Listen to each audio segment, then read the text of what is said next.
പാൽപ്പൊടി എന്നത് ലോകമെമ്പാടും വളരെ വ്യാപകമായി ഉപയോഗിക്കുന്ന ഒരു ഡയറി പ്രോഡക്റ്റ് ആണ്.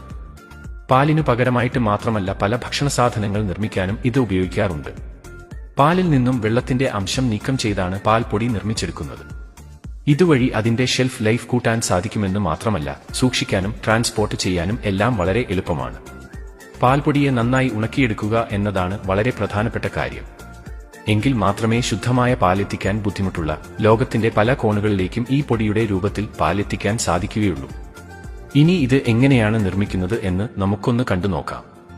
മികച്ച നിലവാരമുള്ള പാൽപ്പൊടി ഉണ്ടാക്കണമെങ്കിൽ അതിന് നല്ല ക്വാളിറ്റിയുള്ള പാൽ തന്നെ വേണം. അത് കിട്ടാൻ വേണ്ടി പശുക്കൾക്ക് കൊടുക്കുന്ന തീറ്റയും മികച്ചതായിരിക്കണം. പശുക്കളെ വളർത്തുന്ന ഫാമുകളിൽ ഇതിനായി മാത്രം പച്ചപ്പുല്ല് കൃഷി ചെയ്യുന്ന വലിയ തോട്ടങ്ങൾ ഉണ്ടാകും. അവിടെ നിന്നും പുല്ല് വെട്ടി ചെറിയ കഷ്ണങ്ങളാക്കി വായു കടക്കാത്ത ടാങ്കുകളിൽ സൂക്ഷിച്ചു വെക്കുന്നു.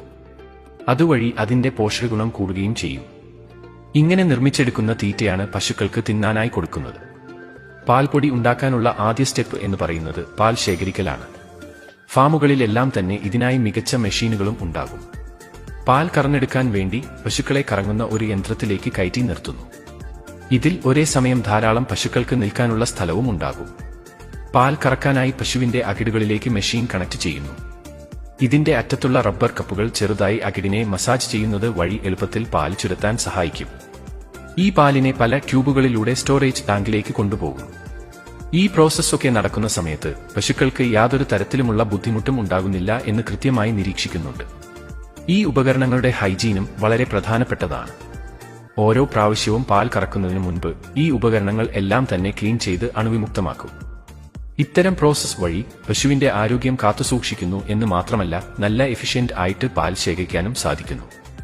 വലിയ അളവിൽ പാൽപ്പൊടി നിർമ്മിക്കാൻ അത് സഹായിക്കുകയും ചെയ്യും. പാൽ കറന്നതിനു ശേഷം പശുക്കളെ അവയുടെ കിടാവുകളുടെ അടുത്തേക്ക് വിടുന്നു. ഇത് അവയുടെ സന്തോഷം കൂട്ടാനും കാരണമാകും. മനുഷ്യരെ പോലെ തന്നെ പശുക്കൾക്കും അമ്മയും മക്കളും തമ്മിലുള്ള ബന്ധം വളരെ സ്ട്രോങ് ആണ്. അല്ലാത്ത സമയങ്ങളിൽ പശുക്കിടാവുകളെ ഫാമിന്റെ ഒരു പ്രത്യേക സെക്ഷനിൽ ആയിരിക്കും സൂക്ഷിക്കുന്നത്.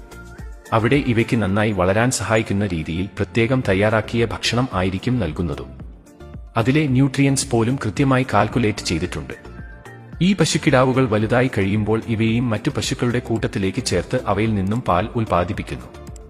ഇങ്ങനെ വലിയ അളവിൽ ശേഖരിച്ച പാലിനെ ട്രക്കുകളിലാക്കി പ്രോസസ്സിംഗ് പ്ലാന്റിലേക്ക് എത്തിക്കുന്നു. ഈ പാലിനെ പ്യൂരിറ്റിയും ക്വാളിറ്റിയും ടെസ്റ്റ് ചെയ്യേണ്ടതുണ്ട്. നിരവധി ടെസ്റ്റുകൾ നടത്തി പാലിൽ അടങ്ങിയിരിക്കുന്ന അണുക്കളുടെ ലെവൽ മുതൽ പ്രോട്ടീന്റെ ഫാറ്റിന്റെയും അളവ് വരെ കണ്ടെത്തുന്നു.